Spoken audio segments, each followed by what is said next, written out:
کہ یہ وہی فرعون ہے جسے اللہ رب العزت نے پانی میں غرق کر کے بدترین انجام سے ہمکنار کیا تھا۔ ناظرین، یہ بہت بڑا واقعہ تھا۔ اس کی تصدیق کے لیے دنیا بھر کے ماہرین آثار قدیمہ اور سائنسدان مصر کی طرف جانے لگے۔ مختلف سائنسی ٹیسٹ کرنے کے بعد دنیا بھر کے سائنسدانوں نے تصدیق کر دی کہ دوسری سب لاشوں کی نسبت صرف فرعون کی لاش پر ہی سمندری نمکیات کی تہ جمی ہوئی تھی۔ اس تصدیق کے بعد اسے فرعون کی لاش قرار دے کر عجائب گھر میں محفوظ کر دیا گیا۔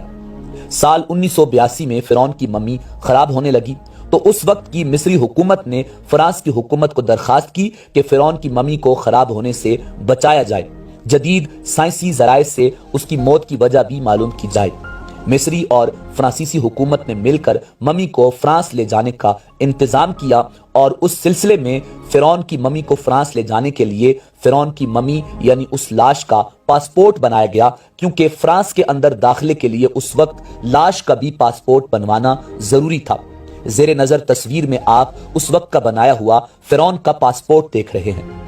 ناظرین، کہا جاتا ہے کہ جب فرعون کی لاش کو فرانس پہنچایا گیا تو ایئرپورٹ پر اس دور کے فرانسیسی صدر بذات خود حکومت کے اعلیٰ عہدیداروں، تمام وزراء اور فوج کے افسران کے ساتھ استقبال کے لیے موجود تھے۔ فرعون کی لاش کا استقبال کسی عظیم زندہ بادشاہ کی طرح کیا گیا۔ فوجی دستوں نے سلامی دی۔ فرعون کی ممی کو ماہر ڈاکٹروں کی ٹیم کے حوالے کیا گیا۔ اس ٹیم کی سربراہی ڈاکٹر مورس نے کی۔ مائکروسکوپ ٹیسٹوں کے ذریعے ممی کے تمام اعضاء کا باریک بینی سے جائزہ لیا گیا تو معلوم ہوا کہ اس کی لاش اور جسم میں سمندری ذرات ابھی تک موجود ہیں اور اس کا گوشت ہر روز تازہ ہوتا ہے اور بڑھتا ہے، اور موت کی وجہ بھی پانی میں ڈوبنے کی وجہ سے ہوئی تھی۔ ایک بادشاہ کی موت پانی میں ڈوبنے کی وجہ سے ہو، یہ ڈاکٹر مورس کے لیے حیران کن بات تھی۔ اس نے اس ممی کے بارے میں مزید جاننے کی کوشش کی تو اسے معلوم ہوا کہ اس بادشاہ کی موت کے حالات مسلمانوں کے نبی امام الانبیاء جناب محمد الرسول اللہ صلی اللہ علیہ وآلہ وسلم پر اترنے والی کتاب قرآن مجید فرقان حمید میں تفصیل سے درج ہیں۔ اسے علم تھا کہ جہاں سے یہ لاش ملی ہے وہ ایک اسلامی ملک ہے۔ تجسس کے ہاتھوں مجبور ہو کر وہ مصر پہنچا۔ وہ ایک سائنسدان تھا۔ اس نے اس معاملے میں مصر کے ایک سائنسدان سے ملاقات کی۔ اس سائنسدان نے قرآن پاک کھول کر اسے سورہ یونس کی آیات 90 تا 92 کا ترجمہ لفظ بلفظ سنایا۔ فرعون کا خدائی کا دعویٰ، اس کا پانی میں ڈوب کر مرنا اور پھر پانی سے نکال کر اس کی لاش کا ہنوت ہو جانا اور پھر دوبارہ لاش کا ملنا اور پھر اس کی لاش کو جدید سائنسی دور میں دوبارہ محفوظ کیا جانا، سب کا اشارہ ایک جانب تھا اور بہت واضح تھا۔ ناظرین، یہ اللہ رب العزت کی شان، مقام اور مرتبہ ہے کہ اس نے فرعون جس نے خدائی کا دعویٰ کیا اور اس پروردگار عالم کے مقابلے میں آیا، اس کی لاش کو قیامت تک نشان عبرت بنا دیا۔ فرعون وہ واحد شخص ہے جس کی لاش پر گوشت تر و تازہ ہے، لگتا ہے ابھی کسی نے اس کو سلایا ہو۔ اس کے بال اور ناخن بڑھتے ہیں، بلکہ اس کی ناش پر گوشت بڑھتا ہے اور بڑھتا رہتا ہے۔ ہر سال 15 مارچ کو اسی میوزیم میں چوہے رکھے ہوئے ہیں جو اس کے اوپر چھوڑے جاتے ہیں اور وہ اس کا بڑا ہوا گوشت کھا جاتے ہیں اور پھر اس کی ڈریسنگ کی جاتی ہے اور اس کو دوبارہ شیشے میں رکھا جاتا ہے۔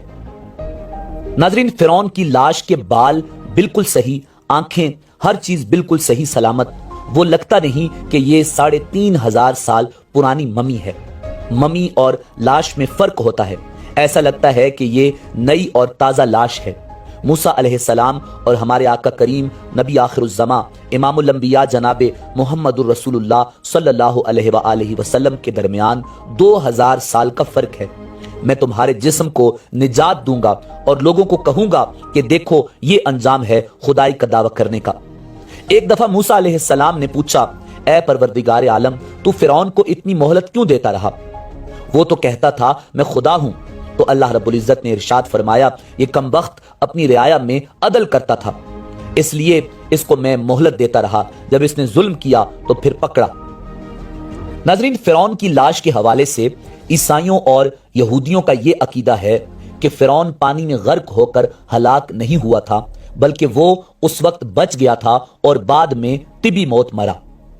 اور قرآن مجید فرقان حمید کی آیات بینات کے مطابق مسلمانوں کا یہ عقیدہ ہے کہ فرعون کو اللہ رب العزت نے پانی میں غرق کر دیا تھا اور قیامت تک اس کی لاش کو نشان عبرت بنا دیا۔ ناظرین، فرعون کی ممی نہیں بلکہ لاش ہے۔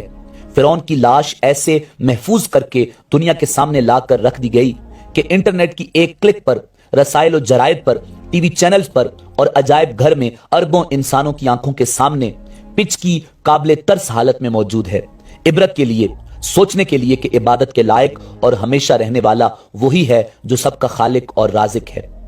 ڈاکٹر مورس نے آیات کا ترجمہ سنا تو اسی وقت پکار اٹھا، اللہ سچا ہے، قرآن سچا ہے، اور اللہ کا نبی امام الانبیاء جناب حضرت محمد مصطفیٰ صلی اللہ علیہ وآلہ وسلم سچا ہے، کلمہ پڑھا اور مسلمان ہو گیا۔ ناظرین، اسی امید کے ساتھ اجازت دیجیے کہ آپ کو ہماری ویڈیو پسند آئی ہوگی۔ ملتے ہیں بہت جلد ایک نئی تاریخی، تحقیقی اور معلوماتی ویڈیو کے ساتھ۔ دیکھتے رہیے info@adil۔ اللہ رب العزت آپ کا حامی و ناصر ہو۔